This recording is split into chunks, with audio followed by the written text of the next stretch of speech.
Hi, it's Zoe, and boy, do we have a really cool interview for you today. Do you remember 2011 when a specific Four Corners report came out from the ABC? It was called A Bloody Business, and it was an explosive expose of the cattle export trade to Indonesia. On the other end of that report was the person at the head of the Cattle Council who was tasked with responding to it. This was David Inall, my guest today. He was, at the time, the Chief Executive Officer with the Cattle Council of Australia. He did 50 interviews in the first week after that show. He has had a long journey as a leader in agvocacy. That's advocacy in the agricultural sector. He started off a long time ago after his university career, the policy officer with the New South Wales Dairy Farmers Association. Then he went to work for Meat and Livestock Australia. Then he was the CEO of the Cattle Council of Australia. Then he went over to the USA, where he was the vice president, or the senior vice president, I should say, for the United Egg Producers in Atlanta, Georgia. What a big journey. And then he's come back to Australia, and he is now the chief executive officer of the Australian Dairy Farmers. So he's had a long involvement in the agricultural sector, leading on behalf of members in a very powerful and important industry in Australia. So his insights on leadership and people stuff are really, really fascinating. So as we're about to get into it, if you find this interview valuable and interesting, please feel free to share. It helps get the message out about the podcast, and it gives me a good feeling in the heart to know that there are more people listening, and it gives you bonus karma points. So let's do it. David, so excited to have you on the show. Welcome. Thank you very much, Zoe. It's great to be here. Yeehaw. So there's a lot going on around the world, but you've had a career that has always had a lot going on, from LiveX, dealing with live exports of cattle in Australia, then working at the Cattle Council, then over to eggs in USA, and now dairy farmers. That's like you're going from the frying pan to the fire, to the frying pan to the fire. What has been the most interesting part of that journey for you? It just occurred to me a few years ago that I've really, and it wasn't necessarily an intention of mine, but I've really stuck to those staple foods of meat, milk, and eggs. And throughout this conversation today, there's no question that I'll focus a lot on the live cattle trade. I mean, it's such a public, what happened in May 2011 and is still an issue today in terms of the public perception and a lot of what went on in terms of that issue when the live export trade to Indonesia was closed. That was a defining time for me professionally. That was a defining time for me personally. In fact, I married a very well-respected Indonesian meat trader while I was over there. So on many levels, that was an important time of my life in the early 2000s. And then, of course, probably the second level that took me to another place was spending 5 years in the United States working for an industry that I had never, when I got on that plane out of Australia, I'd never spent one day working in the egg industry, and off I went. It was fantastic. Okay, well, you started with the tough stuff, so let's go there. Tell us what happened in 2011. How did you get through it? So I was lucky in a way because I was the CEO of the Cattle Council of Australia at the time, and clearly, as the organisation that represents beef producers nationally, we were always going to be front and centre of that discussion, both in terms of media comment, obviously, bringing our stakeholders with us, our members, and of course, front-facing with the political discussion that was very heightened at the time. But I was lucky in a way because prior to being the Cattle Council CEO, I was the MLA Live Export Manager in Southeast Asia for 5 years. So a lot of the work that was being critiqued around animal welfare, social license to operate, a lot of those projects were in fact projects that I oversaw as the Live Export Manager. So I was able to draw on 15 years or 10 years more like of knowledge around what happened. Between 1999 and 2005, I made around 40 trips to Indonesia working through those projects. And there's so many layers to that, which we can talk about, but was deeply impacting on me. So this, just clarify for people listening. So this is around animal welfare in the live X trade. That was the big scandal that erupted eventually in an ABC Four Corners report. That's what we're talking about, right? Yeah, that's correct. It was the end of May 2011, and it was the ABC Four Corners program, which I think they termed a bloody business. And it was a investigation, if that's the right word, into the live cattle trade into Indonesia. That was 9 years ago. Feels like two. It sure does. And the media, we had some time in the lead up to that program to prepare. We knew that show was coming and that footage was coming. So both the organisation I work for, as well as other Meat and Livestock Australia, Live Corp, others, we worked very closely together to prepare, working closely with the Minister for Agriculture at the time, Joe Ludwig. And of course, right through the supply chain, we had to be ready. But nobody could prepare. We had some accusations of not being well prepared. That's not the case. Those projects were good projects.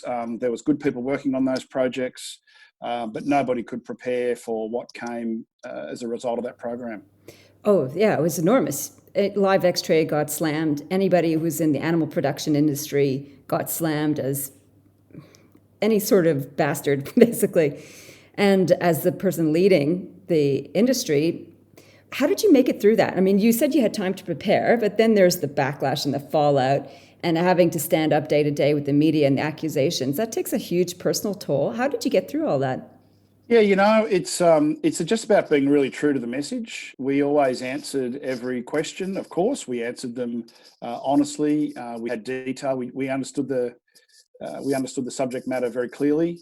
If there was an answer, something we couldn't answer, we were always very honest about that. But for me, it's just about digging deep. I mean, all people, regardless of whatever job we have, everybody has challenging times of their life, no matter who you are. I mean, we all probably saw it with our parents and things that they've encountered in their careers. And to some extent, I drew on that as well.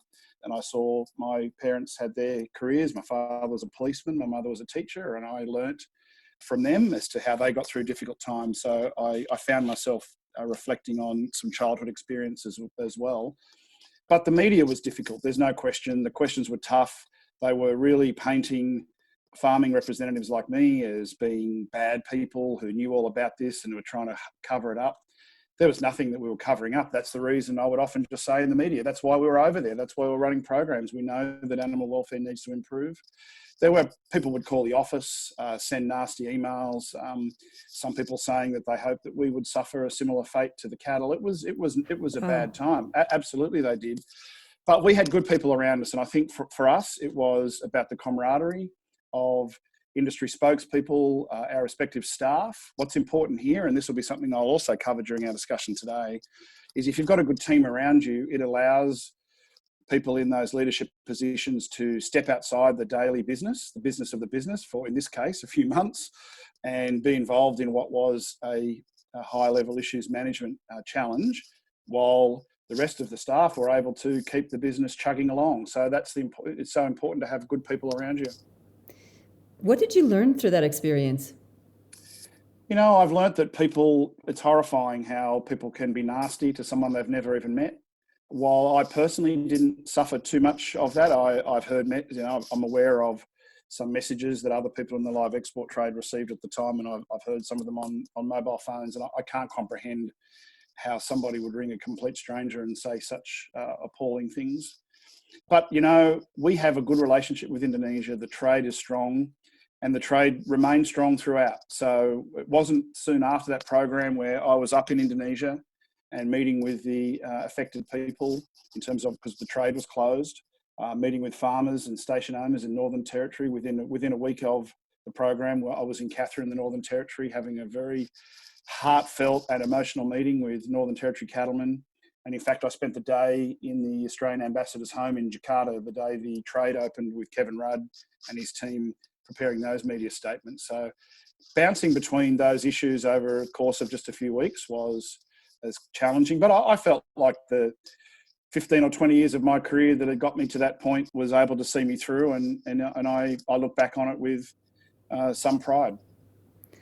That's good. I mean, it's such an ordeal to get through. I mean, such a public lashing and experience to go through. Backing up even further, so why agriculture and why food production specifically? I went to a high school in Sydney where agriculture was a real mainstay subject. You drive into the school, the first thing you see is just a few acres of agricultural plot, and you see a few cows and chickens and horticultural businesses going on, and you could study agriculture from grade 7. So I was always interested, and studied right through to the end of year 12, and then my elder brother went to agricultural university, ag college, and I did the same. And I always had an interest in politics, and I just never quite knew at that age that you could combine agriculture and politics. Who knew? And then when I saw a position advertised in 1991 for policy officer for the New South Wales Dairy Farmers Association, I jumped at it. I thought, well, that to me combines people, combines public policy issues, and combines agriculture all in the one job. So off I went, and I was able to get that job, and here we are. Never look back. It's a very particular context for leadership. So in terms of politics, advocacy in the ag sector, advocacy. You've got it. It's a different way to lead than, let's say, someone who's leading an organization to produce a product or a service, where you're representing a group of producers and representing their interests in a political forum. In that context, how have you come to define leadership? I mean, we've covered live export, and I found throughout my career a large part of it, particularly in the second half where I was in more leadership type positions. It's when you're doing those media interviews and you know that you're particularly, I mean, radio might come and go, but if you're quoted in the Australian or the Financial Review, I mean, that's on the record forever. And I thought about leadership in the sense that you've got to get out, you've got to say what you know is right, you're communicating your policies. And for me, leadership was around making sure that at all times you're representing your members' views. Sometimes that may not necessarily be a popular view in the general public, and it may not be something that everybody's going to agree with. And it may be something that you know is going to draw attention from certain political forces or different sectors or interest groups in the community. But it's not swaying away from that message, and always remembering that we represent farmers. So I've stayed grounded from a leadership perspective, knowing that that's what we do. It's evidence-based, well-research-based policy positions. Evidence-based, well-researched policy positions. I think that's a piece that can get lost in the media. Would you agree with that?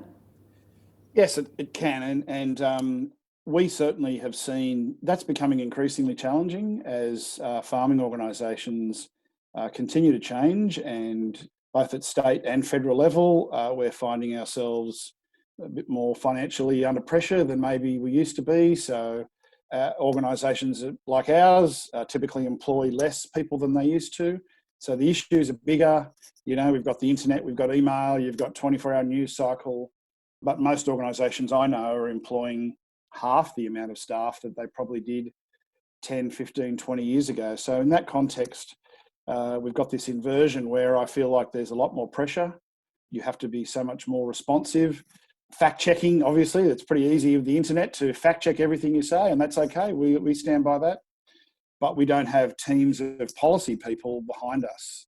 At ADF, we've got one policy person. We work closely with Dairy Australia, who provide excellent support as well. But we don't have teams of people. So you have to work fast. How do you define success then as a leader in this context? I'm just thinking about this, right? So I'll let you ponder that as I'm reflecting on this at the same time. As somebody who's leading on behalf of members in an often controversial subject area, how do you then measure success? Well, I'll just let you answer that. Yeah, question. sure. I measure success in 3 ways. The first, since a large part of my career has been working in federated structures, for me, the first measure of success is that we keep all of the state members as members. We don't have people breaking away. As much as possible, we have a unified approach and we deliver outcomes with all members. It's not always easy, of course, to get that unified approach. There's a broad church of views in agriculture like any other industry. But the first one for me is having all of the members remain as members. Secondly, we are a political advocacy group. So when you're the organisation that the minister turns to in the difficult times, you're the organisation that the minister calls when they really need to understand what the industry thinks. In our world, that is absolutely a measure of success. There are a lot of groups who claim to be that group, but when You know, when you're getting that phone call late at night that says, hey, something's coming and we need to talk to you about it, you know you're well placed. And that takes time. And thirdly, a measure of success is around the people. These aren't easy jobs. They can be lonely jobs. We don't have large staff around us, so we're exposed to critiquing on a pretty regular basis, internally and externally. So having staff who are well-grounded, human resources consultant said to me once that you know you've done a good job as an organisation when people leave and they're happy, they're leaving on good terms. So to me, that is also, thirdly, that's a measure of success. If I see staff that I've worked with years ago and it's great to catch up, then I feel like we ran a good office. I believe that too. It's one of the things I wrote in my third book, Loyalty, is that loyalty in an organization is no longer just longevity in an organization. It's about advocacy, so that when people leave, they still are advocating for you as the leader and you and the organization that they were there for. So if you create lifelong advocates as a leader, then definitely a sign of success.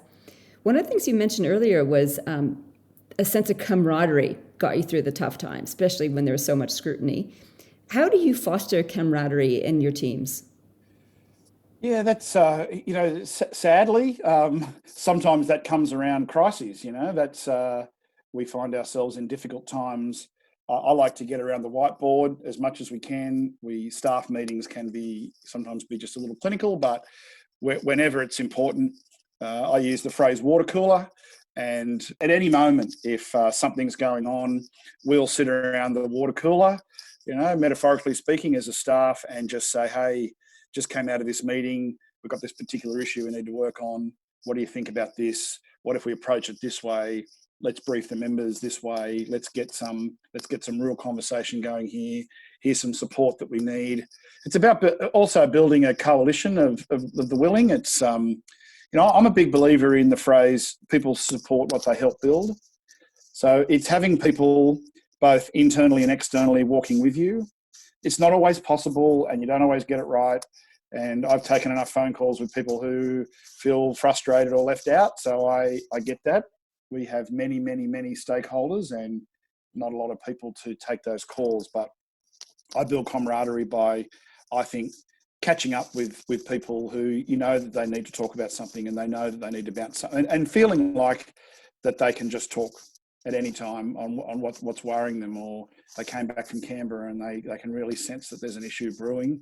Hey, let's have a coffee and talk about it. And you have to talk it out because these issues are usually multi-layered, they're complex, and importantly with agriculture, as anybody listening would know, there's usually so much history. Almost never are we dealing with something that's never happened before. That these issues tend to some issues or many issues can tend to be recycled, and you say, hey, I know somebody who's been through that, and let's get them on the phone. Yeah, it's a rough sector. Well, it's a fantastic, beautiful sector with deep history and lots of complex issues, that's for sure. And as somebody who is paid to represent members' views and having to stick to those views sometimes, is there a time in your career where you've had your perspective, your point of view, turned around somehow by an experience or what somebody said or did? Absolutely. I referenced earlier to my time in the United States, and I found for a range of personal and professional reasons that 4.5, nearly 5 years over there as being a real turning point for me. And what I saw and what perspective changed for me is in Australia, and I'm not meaning to speak against how we operate. I think Australia has a wonderful culture of, as I mentioned earlier, sitting around and working things through together. But to be frank about it, as farming organisations, we do have a lot of meetings. We have long meetings, and there might be times when we've even discussed the same issue more than once, or even many times. The perspective that changed for me is I noticed an immediate difference in working for a farming. I wasn't an expat that went to work for an Australian company in the US. I bundled 3 children under the age of 8 onto a one-way flight to Atlanta, Georgia on a Wednesday and started work on Monday for their national egg representative organisation. And it became clear to me within a matter of days, they don't spend so much time having meetings. If they do, their meetings are shorter, and it's very much focused on execution and outcomes. And there were a number of times when I would say to my colleagues in the office, shouldn't we just check with the board before we go to Washington and do this? Or no, get on with it. They'd say we're good to go, green to go. And until that time there, I'd never heard the phrase, sometimes it's better to ask for forgiveness than permission. And I don't necessarily subscribe to that here, but it's a very common phrase over there. And I watch with great interest the headstrong nature of, a different approach. So I think that's an interesting summary, the headstrong approach, like just go on and get it done. What do you think is what's the difference in Australian culture in agriculture? So what I've noticed in agriculture here is while you might have an agreed strategy, we certainly do through a number of layers come together and just make sure that, I feel like we're refining the message or refining or another layer of policy discussion. And like I said, I don't mean to speak against it. I think we set really robust and well-considered policy. But certainly I learned in the US that once a motion has been carried at a meeting, the decision is X, well, then you really don't need to even talk about it again until you've done it. Do they have the same sort of animal welfare issues as Australia does in terms of social license to operate? Yes, they absolutely do. And in the egg industry, in my time there we saw the transition from cage to cage free, and there was many steps there. I saw that unfolding, and in fact, while it's not a precise calculation, one of our members at the time suggested that it would be a $10 to $11 billion proposition to move from cage to cage free. So I saw that happening. Campaigns against animal activist campaigns against the industry took many guises. Some was undercover video in chicken houses. Others were taking on the retailer and setting up websites that were attacking retailers that were selling caged eggs. And very quickly, it was around 2016, very quickly we saw, I think within a matter of a couple of months, and in one day, I think eight retailers in one day made a public announcement of a future objective to source cage-free only, but it happened in a matter of months. So they absolutely have those challenges as well. Very similar to here, just on a very large scale. Yeah, it seems like agriculture, and I could be wrong about this, is sometimes chasing behind the animal rights activists in terms of implementing strategies to prove animal welfare. Do you think that's the case, or do you think that agriculture is proactive enough in terms of ensuring effective animal welfare? I think it's a mixture. I think agriculture is proactive enough. There is certainly times, both whether it's environmental or animal welfare. I mean, I've always enjoyed a good relationship with organisations that are both environmental NGOs and animal welfare NGOs, preferring, of course, to work for those mainstream, having a relationship with those mainstream groups. One of the real challenges we have in agriculture is, I mentioned before, our relatively small staff. So let's say an organisation of 10 people in a farming organisation allocates 5 to 10% of its time to animal welfare issues specifically. That's not even one FTE, one full-time person. Animal activist organisations have many staff, hundreds of organisations, and 100% of their people, 100% of their time is dedicated to one issue. So that's what you're up against. What I found amazing in the US egg industry is whenever we had discussions with animal activist groups, it was always surprising and enlightening to me how much they actually knew about the industry. They were well briefed, they understood, they knew what the issues were, they knew the people, because they have a lot of people, they have large budgets, and 100% of their time for 100% of their people is focused on us. And is it true that the overarching objective for a lot of animal rights organizations is to eliminate mass production of animal protein? So I believe that's a generalisation in the sense that some yes, there's no question, some yes. So there are those organisations that are very, what you would call animal rights, animal activist organisations, absolutely the end of, starting with maybe intensive agriculture and moving on from there. What they do is they pick issues. They pick industries that they feel, rightly or wrongly, they feel are dragging the chain. If they think an industry isn't really stepping up on a particular issue, they'll go after them. Once that industry moves forward on that issue, then they will turn their attention to somebody else. That's the way they operate, and there's no great surprise there.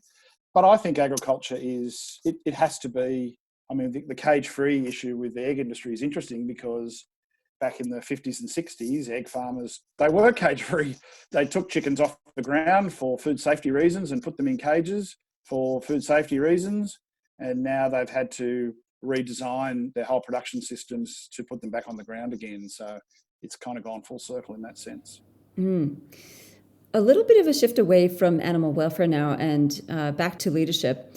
As a leader, how do you continue to grow and develop? Do you have specific strategies in place to help keep you sharp and edgy? You know, I'd love to say yes to that, but I don't. And if there's one thing that I know that I need to spend more time is on personal development. In terms of the time that I do have, whether it's in the car or on aeroplanes or just generally got some time, some downtime, I've always relied on mentors. And the way I consider myself a person who connects well with people, so I'll call a former chairman, I'll call a former CEO of one of 2 jobs ago and ask them how they are and what they're going through and remember when and I still to this day maintain, I think, a strong list of half a dozen mentors that at any time I call. I want to talk to them about something, tell them how I'm feeling, and it's amazing how quickly people can engage with their own life advice. And I still regularly phone back to the US and talk to 2 or 3 colleagues there and keep myself abreast of the challenges in US agriculture. And a lot of dairy farms in North America aren't around anymore, particularly the small ones. And hearing those challenges in the state of Wisconsin, there was a time back a year or so ago where there was 7 dairy farmers a day in the state of Wisconsin going out of business. It's just tragic. So I try to just keep myself grounded by talking to people who know and know these people, and just try and feel my way through by that rather than so much than off doing training courses, which if I had more time, I'd love to do more of. We spoke about how you define success a little bit earlier. Failure is another side of success. How do you approach failure? What is a failure that you've experienced that you've learned and grown from? So for me, it's around, I mentioned before, around consensus building and policy development. To me, that's the bread and butter of what we do. And there's been a number of times when I've been a small number of times when I've been involved in some very high profile, sensitive public issues. And I reflect on them and I say, yeah, I maybe could have communicated that better within the membership, or I should have really included some more people in that discussion. Periodically we do that anyway, but it's a fine line between bringing too many people into a really difficult conversation. It's as long as you have policy in the area, but I just know there's a number of times when I've looked back and thought there might have just been a couple of steps there with more time and less pressure. The public pressure of getting out there. I mean, in the live export industry, the live export shutdown, I did 50 media interviews in the first week alone. I must have been a couple of hundred in the first 12 months. I was the first person in the media the morning after that show on ABC News at 7 o'clock the next morning. And you're always thinking, I've got to make sure we keep people as well informed as we possibly can. And you just don't sometimes get there. And that really frustrates me. Yeah, that is frustrating. Like just the mounting pressure and complexity of a situation. You can't always, it's kind of like playing whack-a-mole a little bit. It's like you get that one, and something else pops up. It seems like, how can you get across all of it? So one of the issues that's also challenging in agriculture, actually you've mentioned some of the challenges, the dwindling resources, the fact that the workforce has been cut in half, there's ongoing political issues and drought issues and climate change issues and public perspective on agriculture. Like there's a whole range of stuff that feels like it's like a big wave being crashed against agriculture and the people in it. Mental health is a big issue for people in agriculture. What's your perspective on how the sector can increase or improve its mental health? What's your perspective on that? That's a great question. And we've in fact opened a conversation around 12 months ago with one of Australia's largest mental health providers. And we haven't fully landed that yet, but What we see is whenever we publish, we have the opportunity through a number of rural publications to print op-ed pieces under our chairman's name, and which we'll also do in social media. And we've written a number of times around leadership and mental health. And every time we do that, it's one of our most, retweeted articles, or, I'll get phone calls or emails from people that have been through really difficult times. And we're aware of people in our sector who have really had a tough time of it in the last 3 or 4 years. And we know that mental health is an issue. It's a difficult one for us to really land projects because it's not necessarily something that our member organisations come forward with and say, hey, we want to see a mental health campaign. But we know, we talk about it internally. That's one of our watercooler conversations, is what can we do as an organisation? And in fact, our chairman, to his credit, when he came into the role, he went back to the very first set of minutes of ADF, which is 78 years ago, to see what's the object of the organisation. And we focus so much on, on setting policies and, debating policy, and that's all important and must continue. But the object of Australian dairy farmers is to support the well-being of dairy farmers. And do we do a good enough job of that? I think there's some different things we can do to really, really deliver on supporting the well-being of dairy farmers, and definitely mental health is one of them. And like I said, we've talked about it and we've opened some conversations, but we haven't landed projects just yet.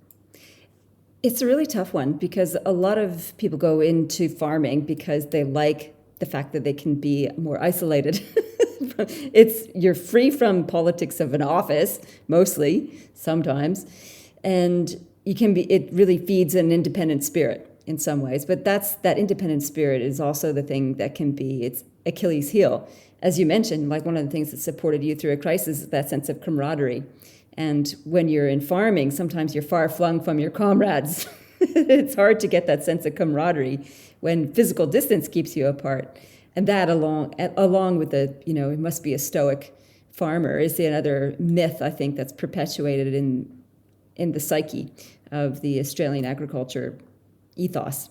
I'm so glad you've raised that, because, and I think that's a large part of why, in our case, hosting our meetings and discussions is so important as well. Now we're doing more on Zoom, so that we might be able to even have more of those, which will be good, maybe, and probably less face to face. But it's definitely that sense of camaraderie. But I mentioned earlier, I talked about the importance of staff, but I don't want to conclude this discussion without really a shout out to farmer representatives who donate their time, typically on a volunteer basis, barely get their costs covered, come in off the farm, sometimes flying from the other side of the country with a stopover somewhere, middle of the night, a red eye, and then coming into a meeting all day to discuss some interesting things, but also at times some not so interesting things, but we just need to get through difficult and long agendas with a lot of documents and guest speakers and policy and other staff talking.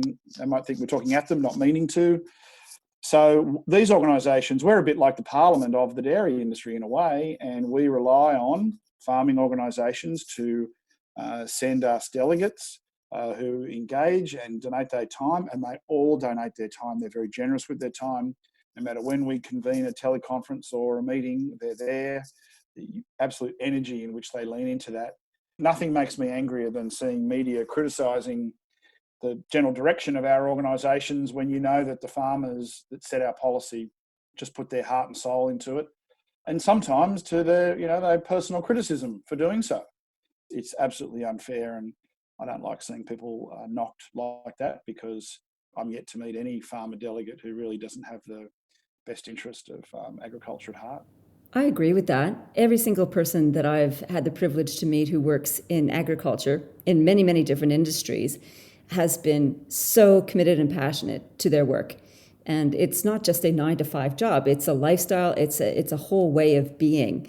And they are incredibly passionate about it. For you, what is it about agriculture that you're passionate about?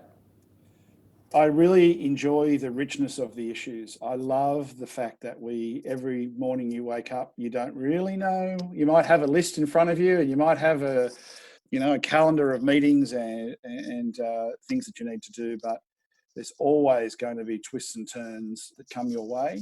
I feel like that suits my personality. I don't think I was ever meant to be an accountant or an engineer or sitting in front of a slide rule and drawing things, but that's what I like. And I mean, I like to eat too. So there's nothing better than working closely with those industries that are providing. And we saw a lot of this, of course. One of the interesting outcomes post COVID-19 environment, if we can say that, is now I think the real value of agriculture as an essential service has absolutely come to the fore. And discussions that we were involved in with the Minister directly through the National Farmers Federation alongside Dairy Australia is very quickly borders were, although some border restrictions for some people, there was never any question that food needed to cross the border and those who worked in agriculture needed to cross the border. And it's now the recognition that one of the first, the primary objective, obviously the health of the population is so important, but feeding the population became equally as important. And we're an essential service, and dairy being one of your recommended food groups was absolutely front and center in making sure we delivered that outcome with government. I think you're right. That's a fantastic outcome or side benefit of COVID-19 is the true appreciation of the fabulous people who are keeping Australia fed, and the real respect that is emerging as a result of that by saying, all of us or many of us could just get sent home and get stuck in our houses. And that's our COVID-19 experience. And then there's the health workers out there putting their lives on the line every day to deal with sick people. And then there's the people who are keeping the whole infrastructure going. And it's not that food is integral to health, like they're not separate. Absolutely. It's, if you think of the role of government, you've got, obviously there's law and order, and there's obviously we've seen the Prime Minister and other state premiers constantly around managing the different steps here to deliver a positive human health outcome or improved human health outcome, but clearly ensuring that food was crossing borders. There was no hold-ups. A lot of talk around hoarding at supermarkets and things like that, and the dairy industry, we're very proud of the role we played to ensure that we delivered that product every day. Yeah, it's a really good news story, and I think agriculture deserves so many good news stories. David, thank you so much for coming on the show and sharing what an incredible career that you've had and some very interesting, difficult challenges. And I appreciate the candor with which you've shared them. So thank you so much. Thank you, Zoe. It's been wonderful. I appreciate the time as well. Wow, what a fascinating story and such fascinating experience. I guess one of the things that I've taken away from this interview with David is how thankless and difficult a leadership job can be. Seriously, you're put under the pump with so much pressure, trying to please so many people, as well as maintain a message and support the progress of an industry. It makes it really, really hard and difficult. And I think David's point about building camaraderie is probably the secret ingredient that is most important in this conversation, is surrounding ourselves as leaders with people with whom we can share a crisis, share a laugh, and support each other is most important. So I really want to thank David for sharing his story and insight. It's a very high visible, highly charged political role that he's had in all of the organizations that he's represented, and it takes great courage to share the insight with that. So if you enjoyed this interview, please feel free to share. It would be great to have some comments on the podcast page. The link is in the show notes. In the meantime, enjoy the rest of your day, live well, and lead well.